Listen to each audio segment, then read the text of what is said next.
Welcome to the Writers Corner live show. Here on the Writers Corner live show, we connect authors to each other and we also help readers find new authors to love. You probably already have your favorite type of book, whether it's fiction or non-fiction, but you never know. We may just introduce you to your new favorite genre to love or help you discover some books that doesn't fit into any of the particular genres you may know. You will meet seasoned as well as new and aspiring authors. And when you meet our seasoned authors, they will even share their tips and tricks of how to go publishing the first time.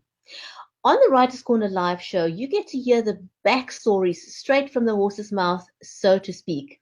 And with me today is my co-host, Mary E. Jackson. And if you don't know who I am Brigetti Limbander, host and also the producer of the show.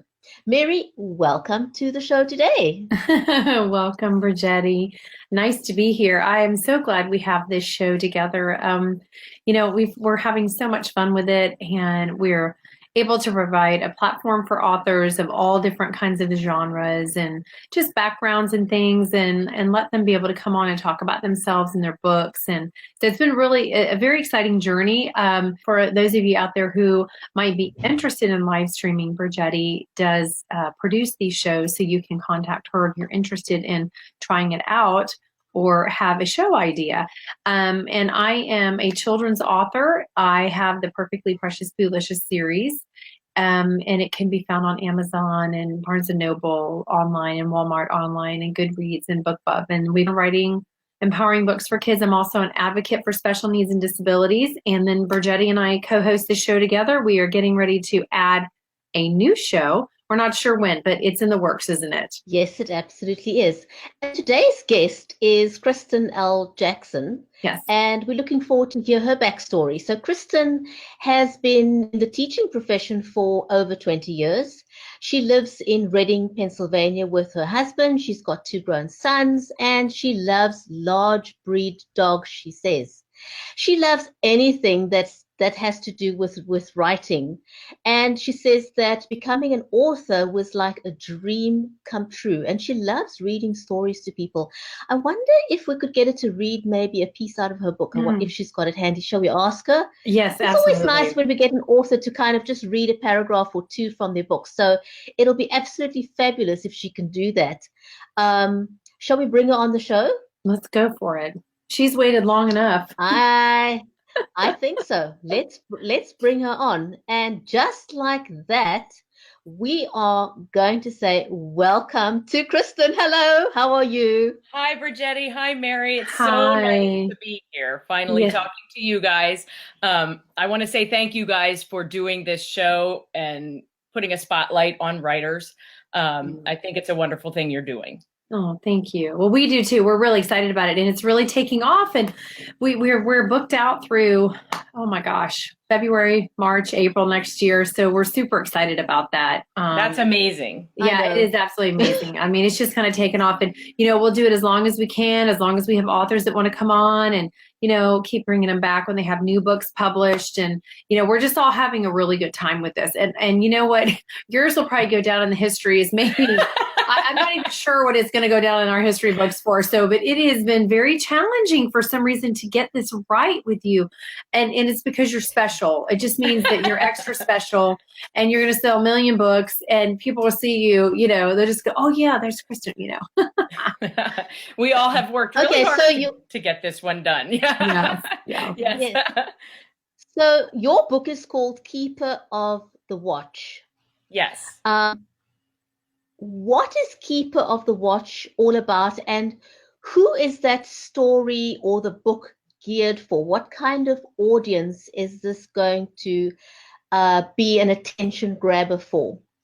This is a young adult science fiction fantasy novel, and the main character in the story is Chase Walker, who has just turned 18, and a lot of things have happened in his life. He graduates from high school. He has his 18th birthday, and the uncle who raised him passes away very unexpectedly. While he's going through his uncle's belongings, he finds this watch. It's just an old beat up watch in his uncle's safe, and wonders why it was there. And he feels an instant connection to the watch, but has no idea why. So he kind of struggles with it. He puts it away, and the watch keeps kind of calling to him until he can't ignore it anymore.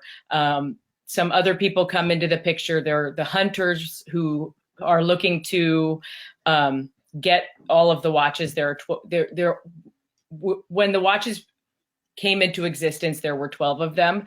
But when we come into the story, there are 3 left because the hunters have destroyed the rest of them. And then another person comes into the story, Alex, and she's from another dimension. And she has been raised knowing all about the watches, and she answers a lot of questions he has. If Chase decides to put the watch on, it will allow him to travel to other dimensions. There are 12 other dimensions that he can travel to, all within the year of his 18th year. So each month he will hop to a new dimension if he chooses to connect with the watch. So that's kind of the storyline. So I believe Keeper of the Watch is kind of part of a Dimension 7 series. Is that right? Well, they're jumping to Dimension 7 in book 1. So it's the Keeper of the Watch series, and each book would be a different dimension. So, yeah. And how many dimensions did you say? There are 12 dimensions. I'm not sure if I'm going to make it a 12-book series. I think some dimensions I can condense in like 2 into 1 book. So we'll just see how it goes. I'm almost finished writing the sequel, and I'm really excited to get that finished. That's actually what my plan is for the rest of today after our interview, is to get some writing done. Oh, yes, I know. I've got to do the same thing. So, hey, tell us what was the release date again on the book? It was February 1st, 2018. Okay. All right. So, and, Christmas is coming up. There's birthdays always, and, before we get off today, we'll let everybody know where they can go to buy the book. Okay, thanks. And if you have any giveaways going on or specials or anything like that, are coming up, you can let people know to kind of look out for that, where they can find you. And awesome. So touch base with everyone a little bit, let everybody know where, because I like this part of the story, but where you write, or where you like to write, I love, we have just a tiny cabin in the Pocono Mountains of Pennsylvania. It's just a very, very scenic place, lots of woods and mountains. It's a really beautiful time of year right now. Well, actually, it's really nice in the fall with all the colors, but right now we just had 5+ inches of snow. Right. that fell on Thursday. So everything's covered in white right now. It feels more like winter than fall. But yeah, I like to write. We go for the weekends after we're done with work. We head out to the Poconos. It's about 90 minutes from my house. So we drive there and spend the weekends there. Unfortunately, we just closed up because it's a 3-season cabin, so we can't go in the winter. So I'm missing it already. But so when I can't write there, I write at home. But there is a really peaceful place in the Poconos at our cabin. It's just really peaceful there, and no distractions from home. It's just us and nature, and we take our dogs along. It's really nice. So it's a nice writing environment. So tell us a little bit, Keeper of the Watch, is that based on a true story? Is it entirely fictional? What was the inspiration behind Keeper of the Watch? The inspiration came after my dad passed away 4 years ago now. He passed away unexpectedly. It was quite the shock for our entire family, and we all had a hard time adjusting to that. But my dad always wore a watch, always needed to know what time it was. And I'm the same way. I always need to know. Nowadays we have phones, so we don't always have to wear a watch. So we always know what time it is. But after he passed away, I asked my mom for one of his watches just because that was the one thing I wanted to have of his, because we had that in common. And after that, I just, one night looking at the watch, just thought, wouldn't it be cool to write a story about a watch that had some kind of powers? And this, in this case, the power to travel to different worlds. And I knew that my dad loved science fiction things, and I knew he would have loved that. So I just one day just decided to start writing. But my dad was really the inspiration for the story. I love that part of the story too. And let me ask you a question. So it's a YA. So what ages would you say that it's geared toward? And is there violence, sexual content, language, all that in there? Or, give us a little bit of information about that. I would say 12 and up Okay. would be okay with it. There is some violence in the battle scenes with the hunters. There's a love story, but it's a very mild love story, so it would be okay for the younger kids. Well, I just want to clarify that for any parent. It's important. Any parents who might be watching, considering we're talking about Christmas is coming, it could be a good gift. I know I'm going to buy the book for my girls because I think both of them would be very interested in it. And my oldest, who is a writer, also, she has nothing published yet, but she writes music as well as stories. But she's got a story she's been working on since she was in middle school, bless her heart, about a pocket watch. So when you're talking about it, it reminds me of that. And so I think she'd really like your book. Yeah. If she's okay with a little bit of violence and battle scenes, there are some weapons, then she would love it. When you go to the Avenger movies, you can handle just about anything because it's she'll be fine. It's about 2 hours of blood and gore and battling. I mean, it's such a, for me doing a binge with them on the Avenger stuff. I mean, I love all that stuff, but there's a point I go, okay, I need a break. I have been on an adrenaline rush for a couple hours now, and I just need to go sit down for a minute. Okay. Just not watch anything like this. So, but they can handle it. Yeah. So basically, the book really is a celebration, which seems to me more like a celebration of your father's life, because one of the questions I like to ask authors is whether they find writing is like a mind dump, and whether it feels you almost feel like it's therapeutic in some sense. So I'm keen to ask you, since the story was inspired by your dad, do you feel like it was almost therapeutic in some way to write about something that's based on something that's so intimate and personal and reflective of who your father was? Yes, definitely. I almost feel like he was with me while I was writing it. And it gave me a focus so that I wasn't just focusing on being sad that he was gone. It gave me something to focus on, as writing always does. Writing is just a great outlet for me. So yes, I definitely feel like he was with me when I was writing it. And it did help get through that time for sure. Do you have anything hidden in the book that your general audience may not notice about you or your dad, that only, say, your mom or your family would recognize? There are some little things hidden throughout the book. One of them, in some memories of when Chase is remembering his Uncle Charlie, and how his Uncle Charlie used to like to tell jokes, but would laugh so hard through the joke that you almost didn't get to the punchline, but you'd have to laugh along with him just because he was laughing, even though you didn't know why it was funny. And my dad was kind of like that. If he told a joke, he would laugh his way through it, and I can hear his chuckle just as plain as day.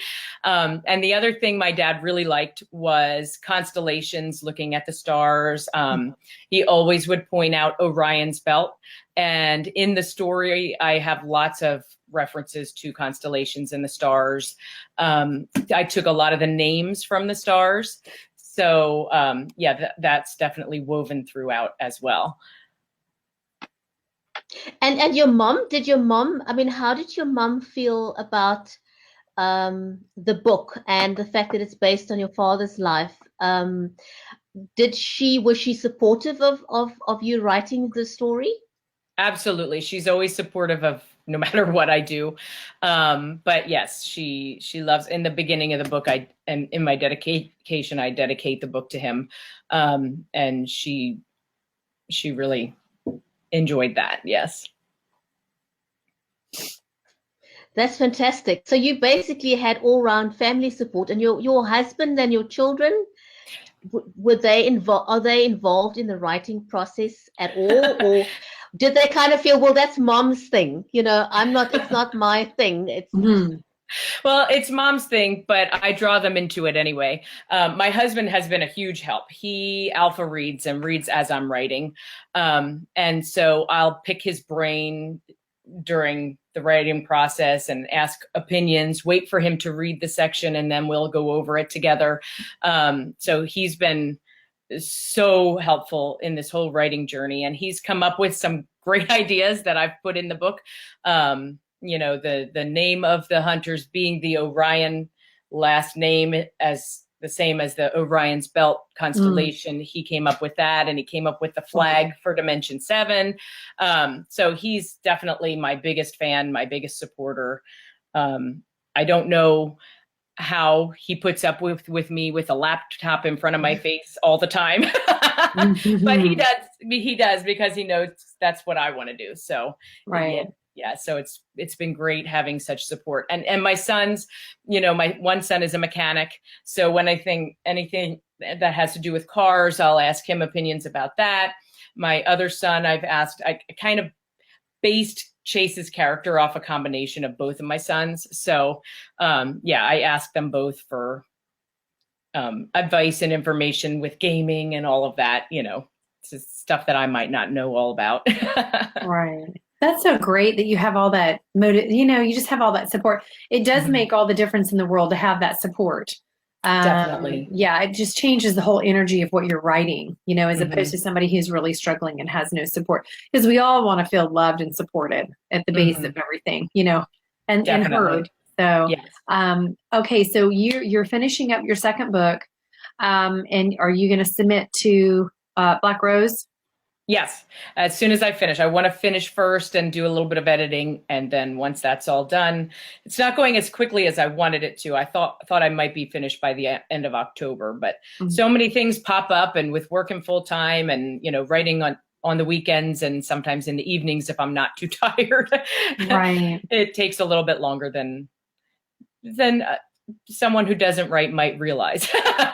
Right. But you know what I find also difficult is because I'm in the process of doing that right now myself. I'm working on a book, and it's like when I'm doing it, I'm in the groove of everything, and it's flowing, and then I have to stop because I have to go pick up kids.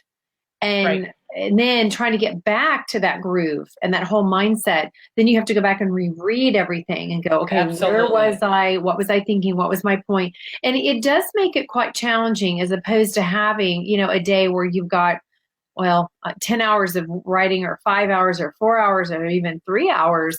It does create challenges for those of us who are not full time. We could just sit down and blow it out, you know?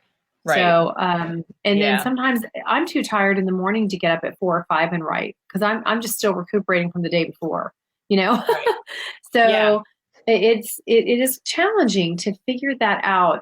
What I've done is become I think a more efficient writer, and I just say that because I only have this much time. I got to get it in. I don't know if it's all good, but at least it's efficient in the way of, okay, I've got to, I've just got to make myself do it instead of wandering off, and then you're distracted by your phone. You got to turn all that stuff off.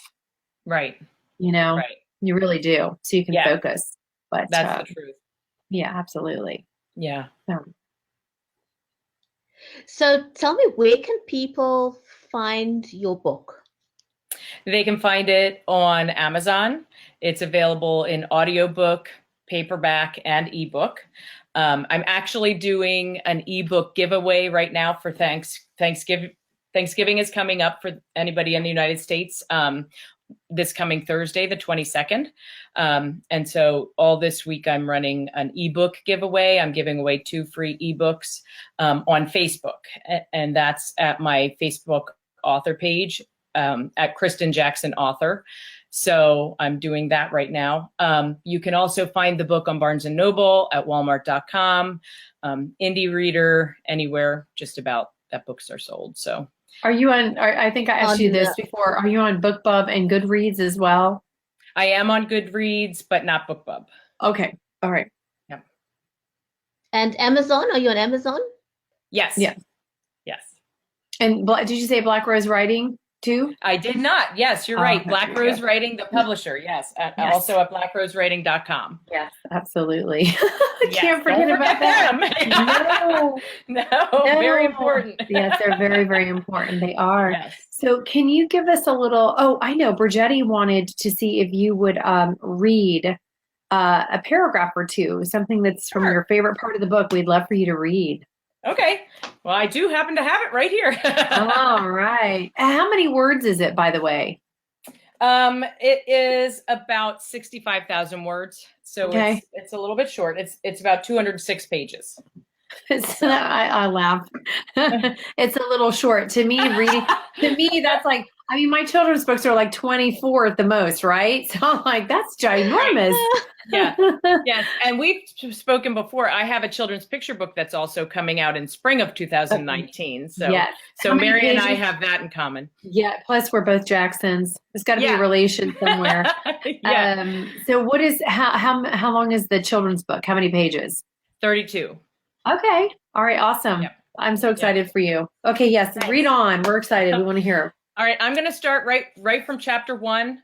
That's kind of where Chase finds the watch, and you get drawn into the whole story that way. So chapter 1. The first time Chase saw the watch, he thought it was junk, just an old broken thing to be tossed aside. With all the recent advances in technology, he had no need for an outdated watch like this one. As he continued sorting through his recently departed Uncle Charlie's belongings, he dismissed the wristwatch, having every intention of throwing it away. While preparing to leave, Chase reached a hand toward the old timepiece, and a sudden electrical charge filled the air. The entire room seemed to sizzle and shake as if an earthquake had struck, and he grabbed onto his uncle's desk chair as the air around him hummed with an unknown power. When his fingers made contact with the watch, a jolt traveled from his fingertips to his toes, making the hair on his arms and legs stand on end. His blood came alive inside his body, pulsing, writhing, wanting, and he felt a powerful magnetic pull toward the watch. So I won't continue there, but that's how it starts. And that's how he comes in contact with the watch. So it does pull you in right away. And that's what you got to do. You got to pull people in right away. Into the action. Yeah. On that note, for writers, it is so much more challenging for us because of everything out there. Kids are becoming so desensitized to things that you have to put so much more into something in order to really grasp someone. And that's really hard, because my friend Thornton and I have been working on something, but it's much more innocent, and it's intended to be that way. And it's like, it's sad because it just doesn't seem like that grasps people anymore. Everybody wants an adrenaline rush. Everybody's a junkie, and it's like, we need to go back to some of those just more basic, just calm, just, Yeah. I mean, you and I grew up with Mr. Rogers, right? Right. Yes. Yeah. And that, I mean, that can't keep any kid's attention anymore, unfortunately. And he was a great guy, and now you go, I think you're right. So I know way of the world these days. and to find a publisher, I mean, you got to put it on the paper. It's got to be grabbing, Right. Yeah. Some people may not know we begin with a query letter. And if your query letter is not written just right to grab the agent or publisher's attention, then you don't get any further than that. They won't even read the book if your query letter doesn't grab them. So yeah, it's a tricky business for sure. Yeah, absolutely. Yeah. Yes, ma'am. Well, we want to say thank you very much, Kristen. We're glad to have had you on the show today and glad to hear a little bit of your backstory. And hopefully, sometime in the future, when you've got your second book nearly done, we'd love to have you back on the show again and hear how that went. And I also want to point out to anyone watching the show that I had a look at a number of the reviews on your book, and the reviews have been absolutely awesome. So if you're out there, if you're watching the show, go and find this book. The reviews so far have been absolutely phenomenal. Kristen, thank you so much for being an awesome guest on the show. And we look forward to welcome you back again. Don't go anywhere. Mary and I are going to chat with you just a little bit after this, but we're just going to end off the show Okay. quickly. So don't go anywhere. We'll drop you Okay. down into the green room All right. and stay a second, okay? Thanks so much for having me. Thanks, Kristen. Thanks for being so cooperative. Well, Mary, that was another phenomenal show. Yes. And yes, it just gets better and better. And we get to meet so many fantastic authors on the show. And I cannot wait for the next episode. So I want to thank everyone for joining us today. Thanks for watching the show. Thanks for live and the replay viewers. And Mary and I look forward to seeing you on the next one. Yeah, that's So coming from up me, Bridget in Tuesday. Cape Town, yes. Yeah, it's coming up Tuesday, November. Is that the 19th? Is it the 19th, I think? I So think the it's the 20th? night. The 20th? I don't have my Yes, calendar in front of me. So we have Art Costello coming up on that day at 10 a.m. Central. It will be 6 p.m. where you are. And as you were getting me to say, from Cape Town, South Africa. Sorry, I didn't mean to interrupt you. But yeah, so it'll be 10 a.m. Central, 11 Eastern, and 8 a.m. Pacific Mountain Time. So, or Pacific Time. So we hope you guys will join us back on Tuesday, right? absolutely. So thanks for watching, everyone. So from me in Cape Town, Bridget Lambanda, bye for now. And bye from Mary E. Jackson in the middle of the United States. Bye-bye.